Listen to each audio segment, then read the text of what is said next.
Okay, so now let's talk. Let's finally delve into the text and talk about left-wing communism and infantile disorder. So I guess I'm going to divide this section by talking about one kind of the history, or like what Lenin starts off this book by basically talking about. First, like kind of the history of Bolshevism, then by talking about ultra-leftism, and then establishing some conclusions. So before jumping into I guess the first first four chapters in which Lenin's talking about the history of Bolshevism, let's understand why Lenin's talking about the history of Bolshevism, right? If I recall correctly, I believe what's going on, or I have to remember what exact. I might be a little faulty on this story, but if I recall correctly, during Lenin's time, Lenin was hearing people say, okay, may there be the dictatorship of the proletariat and peasantry for 1,000 years. Or people are saying, people in Germany, people all over the world were saying, all power to the Soviets. And Lenin's like, something's wrong happening here. Because Lenin's like, wait a second. In Russia, we came to these conclusions because of historical experience, right? These are conclusions for us. But people are taking these up as principles. Hold on. That's fault. That's an error. Because, one, the dictatorship of the proletariat and peasantry for 1,000 years. No, right? Because, no, the dictatorship of the proletariat is supposed to be an emergency measure. The dictatorship of the proletariat and peasantry is an emergency measure because of Russia's isolation. The dictatorship of the proletariat is not supposed to be something that lasts more than 2 or 3 generations. It's not supposed to last 1,000 years. So why are people saying this? All power to the Soviets. Russia has become an international model, yes, but Russia, the Soviet type of government in Russia had to be, in some sense discovered. It had to be in some sense achieved. It can't just be taken on principle or face value. So Lenin's okay, let's talk about let's talk about what's going on in Russia. And really quickly, let me see how short this is, because I might want to just really quickly read the first chapter. Yeah, I just want to read the very introduction of this book or whatnot, because I think it kind of gives a sense of what Lenin is doing, I guess, in just regards to these first 3 chapters. So you mind if you scroll as So the very first chapter is Lenin basically just establishing okay, what was the whole Russian Revolution? So this chapter is entitled, "In What Sense We Can Speak of the International Significance of the Russian Revolution." So he says, in the first months after the proletariat in Russia had won political power, it might have seemed that the enormous difference between backward Russia and the advanced countries of Western Europe would lead to the proletarian revolution in the latter countries bearing very little resemblance to ours. We now possess quite considerable international experience, which shows very definitely that certain fundamental features of our revolution have a significance that is not local or peculiarly national or Russian alone, but international. I am not speaking here of international significance in the broad sense of the term, not merely several but all the primary features of our revolution, and many of its secondary features are of international significance in the meaning of its effect on all countries. I am speaking of it in the narrowest sense of the word, taking international significance to mean the international validity or the historical inevitability of a repetition on an international scale of what has taken place in our country. It must be admitted that certain fundamental features of our revolution do possess that significance. I would, of course, be grossly erroneous to exaggerate this truth and to extend it beyond certain fundamental features of our revolution. It would also be erroneous to lose sight of the fact that soon after the victory of the proletarian revolution, in at least one of the advanced countries, a sharp change will come about. Russia will cease to be a model and will once again become a backward country in the Soviet and the socialist sense. Quote that to your third worldist friends, anytime they try to be oh, Lenin was a third worldist. No. Again, let me repeat this sentence. It would also be erroneous to lose sight of the fact that soon after the victory of the proletarian revolution and at least one of the advanced countries, a sharp change will probably come about. Russia will cease to be the model and will once again become a backward country.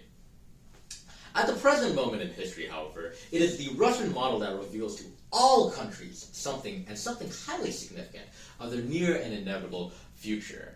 Advanced workers in all lands have long realized this. More often than not, they have grasped it with their revolutionary class instinct rather than realized it. Herein lies the international significance, in the narrow sense of the word, of Soviet power and of the fundamentals of Bolshevik theory and Bolsheviks. The revolutionary leaders of the Second International, such as Kautsky in Germany and Otto Brauer and Friedrich Adler in Austria, have failed to understand this, which is why they have proved to be reactionaries and advocates of the worst kind of opportunism and social treachery.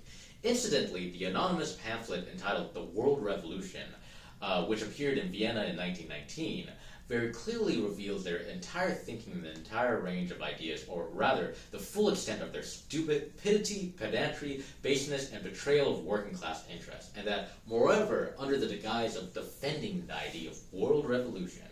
We shall, however, deal with this pamphlet in greater detail some other time. We shall here note only one more point. In bygone days, when he was still a Marxist and not a renegade, Kautsky, dealing with the question as a historian, foresaw the possibility of a situation arising in which the revolutionary spirit of the Russian proletariat would provide a model to Western Europe. This was in 1902, when Kautsky wrote an article for the Revolutionary Iskra entitled The Slavs and the Revolution. Here is what he wrote in the article. At the present time, in contrast with 1848, it would seem that not only have the Slavs entered the ranks of the revolutionary nations, but that the center of revolutionary thought and revolutionary action is shifting more and more to the Slavs.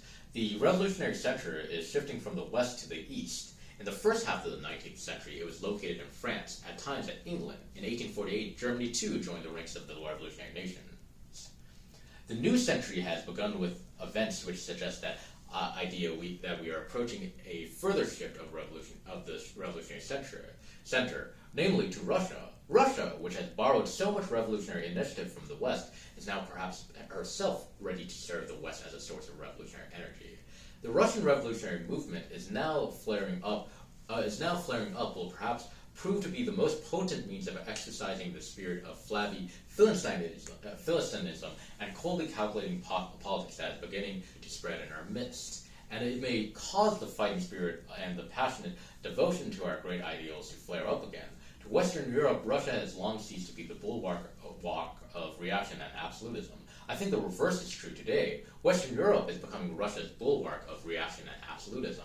The Russian revolutionaries might perhaps have coped with the long Tsar long ago had they not been compelled to, at the same time, to fight his ally, European capital. Let us hope that this time they will succeed in coping with both enemies, and that the new Holy Alliance will collapse more rapidly than its predecessors did.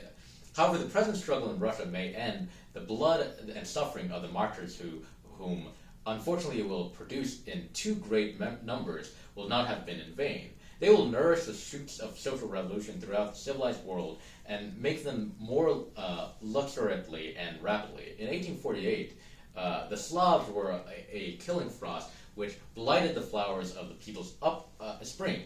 Perhaps they now are destined to be the storm that will break the ice of reaction and irresistibly bring with it a new happy spring for the nations. How well Karl Kautsky wrote 18 years ago. Okay, so with that said, let's get back in some sense to the lecture, right? So, sorry, you mind if you let's go back a page? Okay, cool. Okay, and I'm gonna say this is probably going to be the most impromptu teaching I had done thus far, because little things happen here and there, but hopefully I can get through this lecture, and hopefully next year when this is redone, it could be said better. But Lenin points out that the success conditions for the Bolsheviks, for the Bolshevik Party, and for the dictatorship of the proletariat that was established in Russia was the iron discipline of the vanguard of the proletariat and the absolute centralization that occurred in Russia, right? Or the absolute centralization, in Russia of seizing the means of production for revolution. So Lenin talks about, so these were the essential conditions for the success of the Bolsheviks, according to Lenin. But Lenin says, okay, these are the essential conditions. Let's get into the history of this or whatnot, because Russia has its own history, right? Russia has its own peculiarities, right? Russia serves as a model for the world, but also it should be noted that Russia has had its own unique history, right? It came to these conclusions. It did not know these conclusions from the get-go. So what's the history of the Bolsheviks, right? So Lenin talks about how in the preparation for the revolutionary period from 1903 to 1905, right? And in some sense, this is just kind of a crash course of Bolshevism. This is kind of everything we've been talking about in the last couple of weeks, kind of just summarized by Lenin in just like one chapter, right? So Lenin says, okay, from the period of 1903 to 1905, you had the preparation of the parties in Russia, right? You had, or the preparation for revolution in Russia by three different tendencies. You had the you had the liberal bourgeois tendency, which took the form of the Cadet Party in Russia. You had the petty bourgeois democratic tendency in Russia, which went by the name of social democracy with the Mensheviks, and the socialist revolutionaries with the SRs, the social revolutionaries. That's what their names are, right? And then you had the the revolutionary socialist proletariat tendency, which was the Bolsheviks, right? In 1903 or 1905, you had programs, tactics, plans, theories. You had all this being written up, during that time between 1903 and 1905. Then you had the actual 1905 revolution, right? From 1905 to 1907, you had the revolutionary period in Russia, right? Where you had all these tactics programs, you had all these tactics and programs actually be put into the test by the masses through action, right? So you had the revolutionary period, in some sense, which this period served to be kind of the dress rehearsal for the later 1914 to 1917,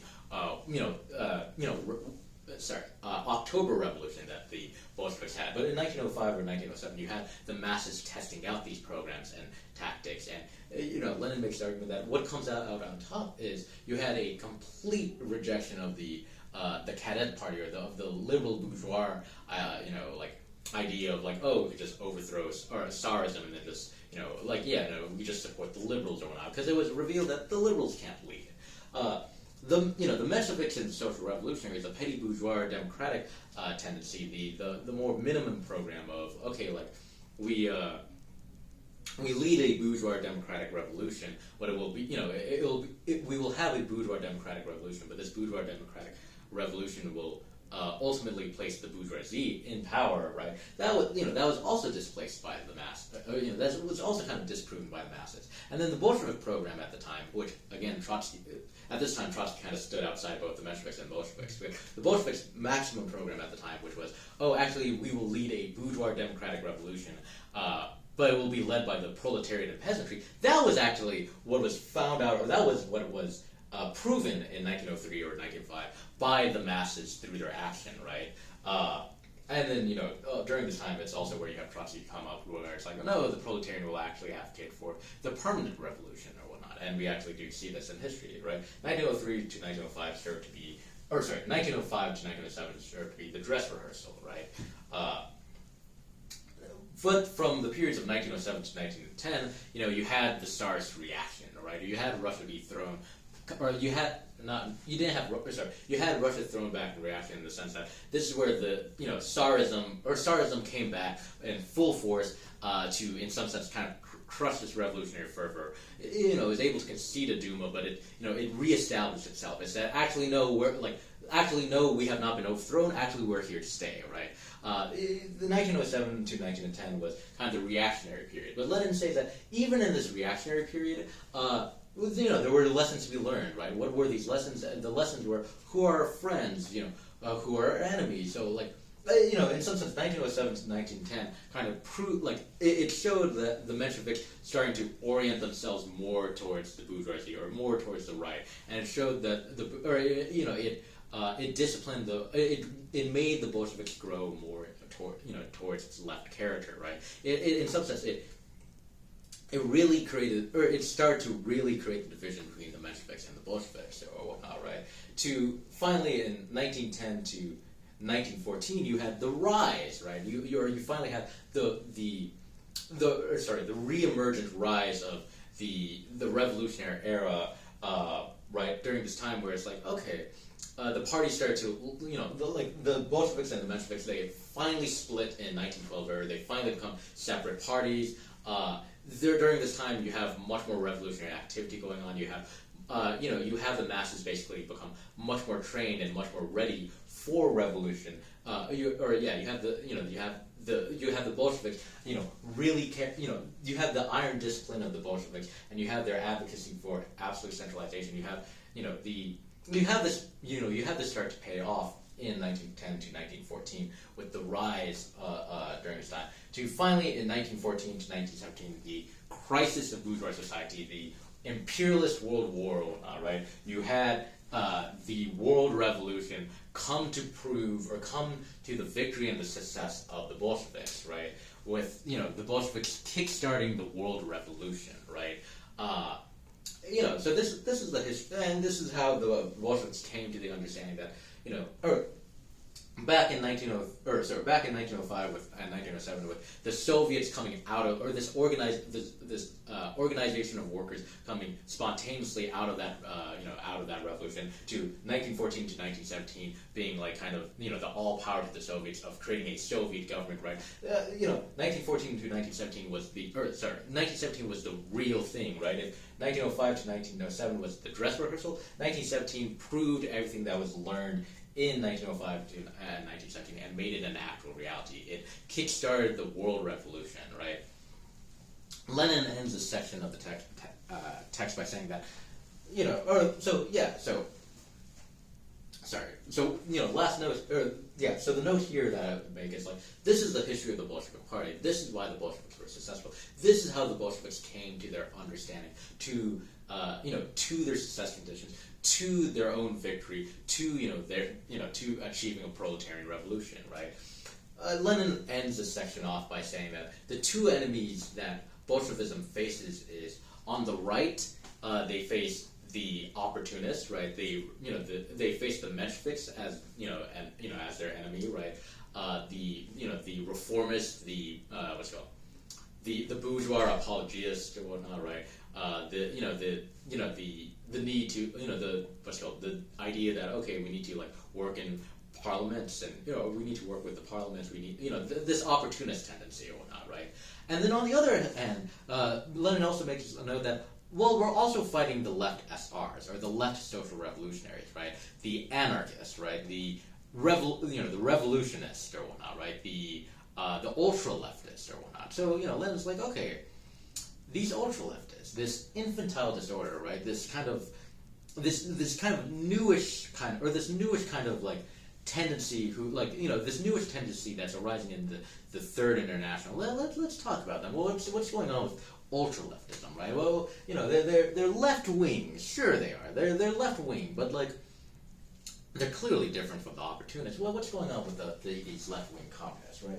So I'll frame this section or this latter half of the section with Lenin talk about kind of just this idea that opportunism and ultra-leftism are not opposites, but two sides of the same coin. And in some sense, why are they two sides of the same coin? They're two sides of the same coin because they're undialectical, right? Because, again, Marxism is a dialectic, right? Let me explain that, right? So in some sense, this is kind of going to be like a lesson or kind of like a review of all of our prior readings and whatnot, right? With everything that was being said beforehand. If I kind of wish, in preparation for this week, I remembered like kind of everything that I wrote on this section in order to like talk more about this, because I feel like this work really does summarize everything, or like it brings forth everything that we learned in the prior week. So if folks will remember in Rosa Luxemburg's like Reform or Revolution week, she made the point that reforms are a means to revolution, right? Reforms build up the organizational capacities for the working class for revolution. The problem with reformism is that it rejects revolution, or it rejects the end of revolution, and in some sense thinks that we could just reform our way to socialism. This was the problem with opportunism. The problem with ultra-leftism is that ultra-leftism takes revolution as a principle, right? They're revolutionists, right? They advocate for revolution, but they don't understand that, hey, like you need to work with reaction, or it's like, hey, you need to like organize a working class before you can do this, right? You can't just call upon a revolution and just have it immediately be done. In some sense, like unfortunately, this was kind of, or in some sense, like this was the tragic end to the Spartacus uprising, right? They had a revolution far too soon, right? Back in the July days, or like when in Russia, the July days, like Lenin had already known, or the Bolsheviks had already known that the July days wouldn't succeed. They nevertheless supported it, but they made the note there that revolution was far too early, right? Revolutionism is a very real problem because if there is no political training of the working class, if there is no organization of the working class, if there is no in some sense, if there's not the adequate subjective agent, if there's not the adequate consciousness of the working class to take political power, revolutionism, right, just this end, right, this kind of rejection of any sort of reform or whatnot, right, for the working class, that's a problem, right? Because, no, you need to better the conditions of the working class. You need to win the working class over. The working class does need reforms. You do need social democracy. You can't just, be, a revolutionist, right? And in some sense, it's if the problem with the opportunists is that they made the means into the ends, in the sense that they made reforms go from a means into kind of just a permanent end, right? Or the end, or the movement is nothing, the end is everything, right? The problem with ultra-leftism is that it just focuses on the end, but it doesn't. But in some sense, it takes the end as a principle, right? And it doesn't understand how does one get to the end or whatnot, right? The ultra-leftists are they're all focused on principles, but they don't understand that in order to achieve the end of revolution, literally every and all tactics towards the end of revolution must be taken. One cannot just take a moral position of, we don't work with fascist working class. We don't work with reactionary trade unions. We don't work with those who are right wing. We don't work in parliaments. We don't do this. We don't do that. You can't make those into moral positions, because if you make those into moral principles or whatnot, right, you actually forego the end that is revolution. If revolution is the end, then every and all tactics must be taken for revolution. But of course, it must always be understood that tactics are always a means to that end, that they cannot be made into means themselves. This is the problem with opportunism. But the problem with ultra-leftism is that it just takes it takes basically certain historical experiences into principles. That cannot be done. So, this conciliation doctrine, in some sense, you can flip these around, but you can also keep it like this.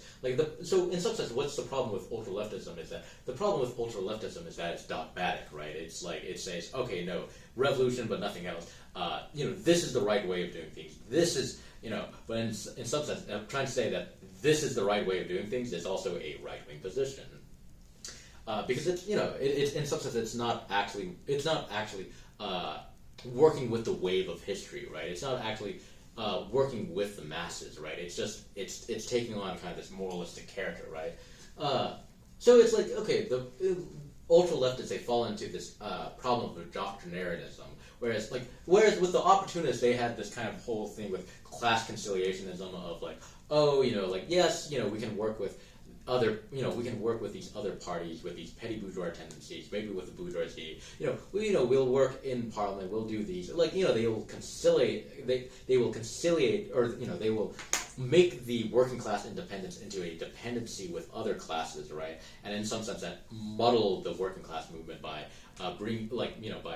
letting the working class be strayed away from the petty bourgeois tendency or the peasantry tendency or even a bourgeois tendency within the working class movement. In some sense, the problem with ultra-leftism is in only focusing on the vanguard proletariat, right? They become super sectarian, and when you have a sectarian movement, you can't take power, because a sectarian movement, right? At that point, when you have a super sectarian movement, you're in some sense you're a miss from the masses. Or on the flip side, if you say all faith in the masses, don't have any faith in the party or whatnot, then you actually give up the organization of the working class, right? And in some sense, the problem with opportunism in some sense is that the problem with Bernstein in some sense is Bernstein rejected what happened with Bernstein is Bernstein's thought to in some sense do away with Marxist theory in order for the practice of the SPD or whatnot, right? This was Bernstein's opportunism. It was throwing away the theory for the practice or whatnot, right? But in a sense, what the ultra-leftists are doing in trying to say that, this is what Marxism is they're throwing away the actual practice of the Second International, or the actual practice that the Communist International needs to do or whatnot. They're throwing away the practice for only the theory or whatnot, right? They become just hardcore, they become hardcore on okay, this is what the book says, that we must follow things from the book. And opportunism and ultra-leftism, in some sense, they both fall into, I mean, this is kind of the reason why they're both two sides of the same coin. They both, in some sense, they both reify Marxism. And what I mean by they reify Marxism is, in some sense, why did Kautsky go from being, why did Kautsky go from being the oppositionist to Bernstein's, Bernstein was a reformist, Bernstein was an, opportunist, and Kautsky represented the orthodoxy. But, Kautsky himself became an opportunist, but in some sense, it's not that he changed his position, or it's not exactly that he changed his position that he had against Bernstein back then. So what happened, right? In some sense, the problem with the opportunists is that, well, one, they revise, there's two ways of becoming an opportunist, right? One way is to revise Marx, right? But in another sense, Marxism does need revision. That's kind of a contradictory statement. Revisionism is when you revise Marx, but also Marxism needs to be revised in order to be orthodox. Yes, because Marxism is a living doctrine, right? Marxism is both the theory of Marxism, but also the practice of Marxism. Both of these have to be grappled with. If you reject the theory only for the practice, then you reject the ends. You reject the ends. If you only hold on to the theory without the practice, then in some sense you're not learning anything, right? You're only holding on. You're not actually, you're holding on to the end, but there's no actual practical movement to achieve that, right? With both opportunism and leftism, the problem is that they both reify Marxism into making Marxism into a solid thing rather than something that's liquid, right? In some sense, to hold on to a Marxist position, even though time has changed, might lead one to become an opportunist, right, in not recognizing that things have changed, or it might lead one to be an ultra-leftist and not realizing that time has changed. They really are two sides of the same coin, right? So, with that being said, I think we all know kind of what the opportunist says to parties, trade unions, parliaments, and compromises, right? The opportunist will say there must be we must discipline ourselves to the party, or the masses must discipline themselves to the party, right? The party is the the agent, the party is the organization of the working class. The party is the representation of the working class. The opportunists say, okay, all support for the trade unions because the trade unions are working class organizations, etc., etc. The opportunists are yes, we must work in parliaments, right? We must win electoral votes, etc., etc. And yeah, we need to make compromise and stuff like that, right?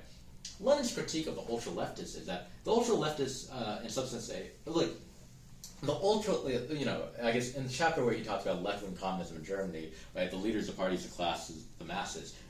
When Lenin talks about the leaders, the parties, the class, the masses, he is also noting that there's a non-identity between these four, but that in some sense they are all for there's a non-identity between them, but they're also they're all expressions of each other. They're all representatives of each other. But the problem with ultra-leftism is, in some sense, because of the fatal error of the Second International, right? The ultra-leftists, and kind of their infantile kind of rejection of that, a rejection of what was done in the SPD, in these radical communists or whatnot, right? Because it should also be noted that the left-wing communists are also young people who are joining so they're calling them infantile. It really is accurate because it's one, it's an infantile position. Two, the people who are joining in are actually infantile, and then three, it's a childish position that needs to be matured in order to understand what it's getting at.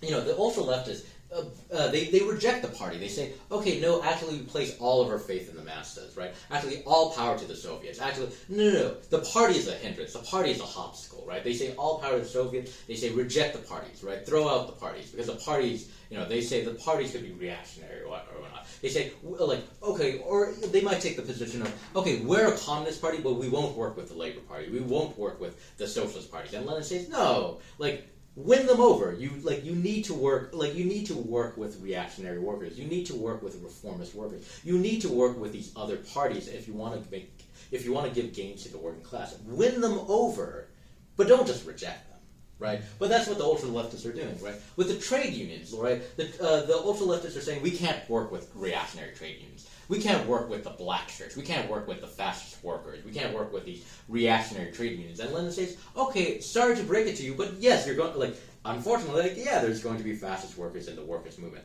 You need to work with them. You need to convince them of the, you need to convince them of like the correctness of Marxism, right? You need to work with them. You need to win them over. You can't just reject them because, like, yes, what the Bolsheviks did is yes, the Bolsheviks split the party. Yes, yes, the Comintern, they split it with the Second International. But sectarianism is also a problem in itself because it, to become too much of a sectarian, especially if it's an undisciplined split, if it becomes a super doctrinaire kind of position, one faces obstacles in themselves or whatnot, right? It goes back to the whole analogy of the foxes or whatnot, right? Like, yes, splitting the party is necessary, but split too soon, split too early, split undisciplinary. Yes, you avoid all the red flags, but you only trap yourself. You need to work with you need to work with these parties. You need to work with the trade unions. With the parliaments, the working class still has faith in parliaments. What the communist parties need to do is the communist party needs to show that the parliaments are inadequate or whatnot, right? Yes, the communists know this. Yes, the communists know that parliaments are just tools of the bourgeoisie. But the workers must learn this, right? The workers must actually engage in parliament, and then they must become disillusioned with their, with working with in elections in parliaments before they can be like, okay, before the workers could be like, no, like we need to go beyond the parliamentary struggle. We need to go have an insurrection. We need to create a party of new type. Lenin says that yes, parliaments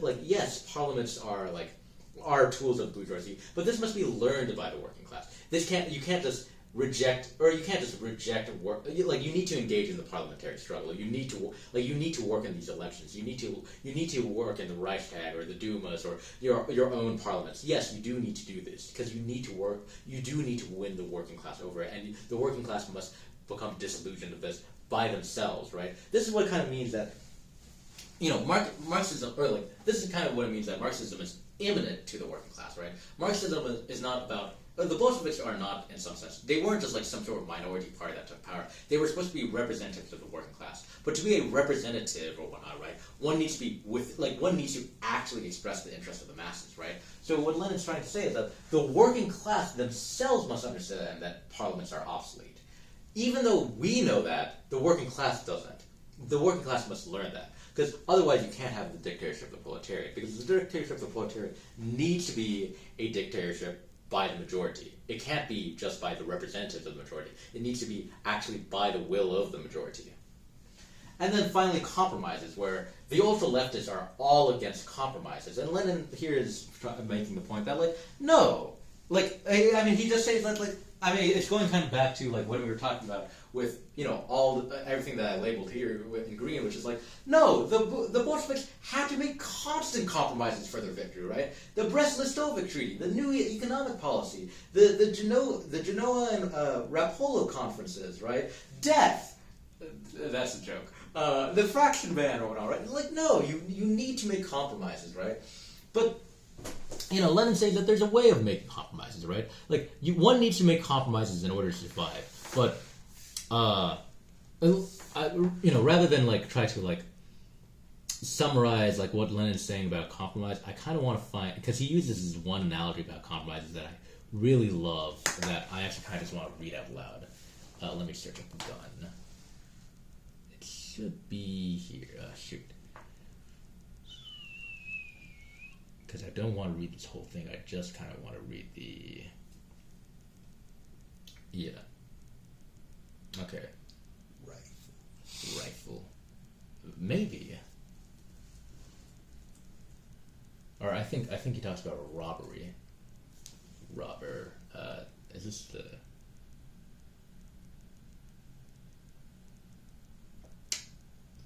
is this it? No.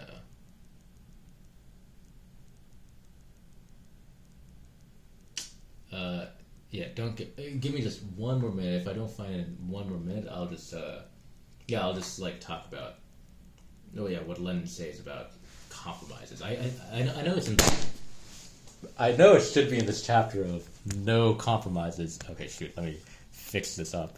I might just forego it in a second. Okay.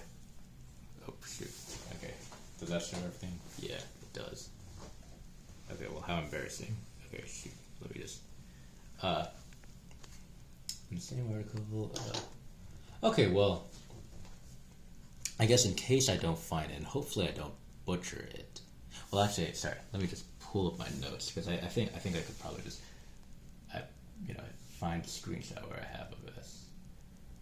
Yeah. So let me just. Where is it? Okay. New compromises, number 3, screenshot 3.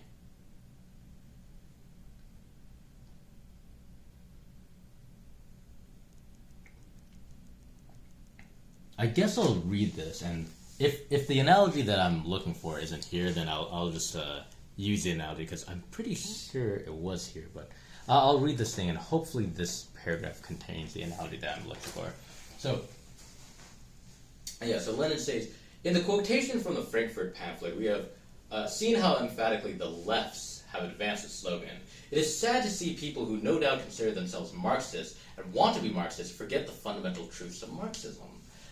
This is what Engels, who, like Marx, was one of the rarest authors who every sentence in every one of their fundamental works contains a remarkably profound content. Wrote in 1874 against the manifesto of the 33 Blancist communards.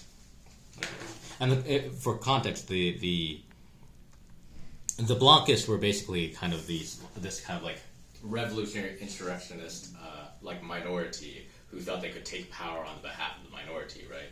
Or of the majority. This like revolutionary minority that thought they could take power on behalf of the majority, right? So this is Engels' polemic against them. So we are communists, the Blancist communards wrote in their manifesto, because we want to attain our goal without stopping at intermediate stations, without any compromises, which only postpone the day of victory and prolonged period of slavery.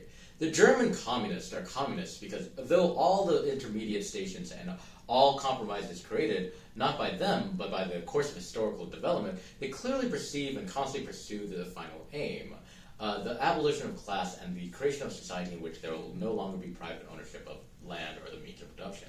The 33 Blancists are communists just because they imagine that merely because they want to skip the intermediate stations and compromises, the matter is settled, and if it begins in the next few days, which they take for granted, and they take over power, communism will be introduced. The day after tomorrow, if that is not immediately possible, they are not communists. What childish innocence it is to present one's own impatience as a theoretically convincing argument. In the same article, Engels expresses his profound esteem for Vaillant and speaks of the unquestionable merit of the latter, who, like August, was one of the most prominent leaders of international socialism until their betrayal of socialism in August 1914. But Engels does not fail to give a detailed analysis of an obvious error. Of course, to a very young and inexperienced revolutionaries, as well as to petty bourgeois revolutionaries or even very respectable age and great experience, it seems extremely dangerous, incomprehensible, and wrong to permit compromises. Many sophists, being unusually or excessively experienced politicians, reason exactly in the same way as the British leaders of opportunism mentioned by Comrade Lansbury. If the Bolsheviks are permitted a certain compromise, why should we not be permitted any kind of compromise? However, proletarians schooled in numerous strikes, to take only this manifestation of the class struggle, usually assimilate in an admirable fashion with the very profound truth, philosophical, historical, political, and psychological expounded by Engels.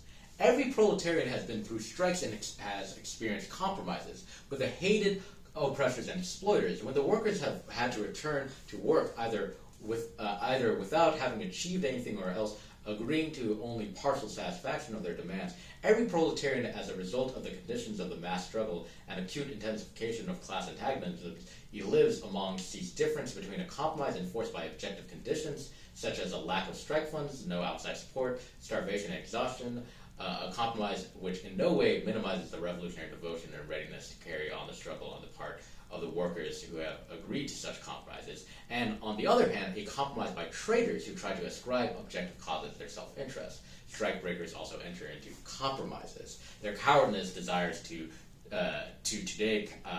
to the capitalist, and readiness to yield intimidation, sometimes persuasion, sometimes to stop, and sometimes flattery of the capitalist. The history of the British labour movement provides a very large number of instances of such treacherous compromises to British trade union leaders, but in one form or another, almost all workers in all countries have witnessed the same sort of thing. I wonder if it would have been the paragraph after this. Well, whatever. I guess let's use, like, I'm pretty sure I'm getting this analogy from Lenin from this work, but again, I kind of just really quickly read this work last night to review it.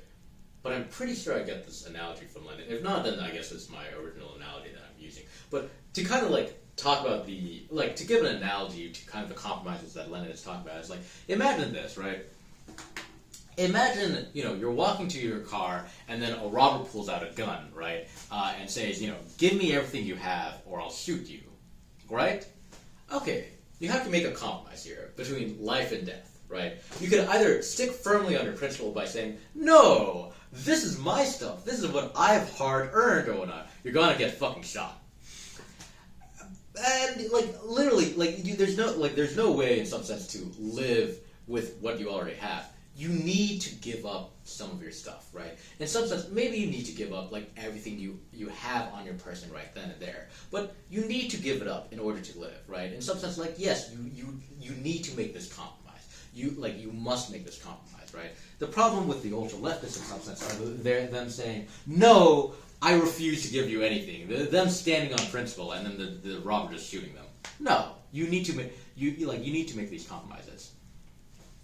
The problem with the opportunists, however, in some sense, is kind of the opposite thing, because in some senses, what the opportunists are doing is they're not making compromise. It's the robber going up, pulling a gun on them, or maybe even not pulling on them. Maybe it's the robber yelling at them, threatening, "Hey, give me everything," and then the opportunist saying, "Yes, sir," and immediately giving them. And they don't need to do that. The robber doesn't have a gun. Or maybe it's the robber pointing out the gun, saying, "Give me everything that you have," and then the opportunist giving them everything that's on their person, and then saying, "By the way, here's my address," trying to get in the good for is here's my address, hey, we should be friends, and trying to sweet talk the robber. That's not a compromise. That's betraying yourself, right? That's conceding your life to the robber, right? So it's when Lenin's talking about no compromises, he's making the point that no, yes, compromises must be made, but it must be understood how they're being made, right? Compromises are made in order to preserve the ends, right? It's a means to the ends, but it's not so. But they're not a compromise of the ends in themselves. And I will say that this is kind of in some sense, the problems. This is the problem with the Stalinists and the Maoists, in the sense that what the Stalinists and Maoists do is they compromise the ends. But no, the end is uncompromisable. Freedom is uncompromisable. World revolution, socialism, that's uncompromisable, right? That's not the compromise to make. It's not a compromise is a means. Compromises should never be regarding the ends in themselves, right? This is kind of the reason why, the Maoists and Stalinists will try to accuse, the Trotskyists of being oh, y'all are ultra-leftists because Trotsky held up world revolution or whatnot till, the very end of his life. No, Trotsky was just not betraying the end, right? The end is world revolution. You don't betray the end, right? A compromise must always be understood as a means, right? A compromise becomes opportunist when it becomes a conciliation, right? Or it becomes, in some sense, it just becomes a giving up when it's not necessary to make that, when it's not, when it's not needed, right? This finally gets into kind of our final point, which is it has to be understood that when Lenin writes left-wing communism and infantile disorder, with everything that's being done with, after post-1917 in Russia, is what's going on is the Bolsheviks led an international revolution, or they started an international proletarian revolution. What Russia was doing during this time was a retreat. Once again, I'll highlight this. Oh, wait, sorry, it's just the camera's a little weird on it. Does light? Okay, fuck, I don't know the properties of light. Whatever. What I was trying to say, sorry, because it's appearing kind of differently on the camera. It's weirdly, it's circling all the way here, but I don't think it's circling all the way on the camera. Whatever. That being said, But what Lenin is understanding is that, hey, the NEP, the Brest-Litovsk Treaty, these trade relations with with these countries, these are not principles. This is a retreat, right? The world revolution has failed, but no, this does not mean that this does not mean that the world revolution has succeeded. No, this does not mean that Russia has succeeded in having its own revolution. No, the world revolution has failed. So it's like the mountain climber. We must retreat in order that we must find a different way to advance forward, right? It's not. Unfortunately, this later gets vulgarized, where it's like with Stalin's whole, we've actually achieved socialism, where we've established socialism in one country. No. Socialism in one country is, it's a lowering of horizons. That's not what Lenin's doing here. Lenin is recognizing that there has been an objective regression in revolutionary conditions. So in order to, in some sense, preserve the subjective, or in order to preserve the subjective agent of society, that being the proletarian party or whatnot, right? One has to understand that there's a necessary retreat that must be made by the Bolsheviks. That there is a necessary retreat that the Bolsheviks and that the Comintern must do in order to advance in a different way for world revolution. That is this lecture.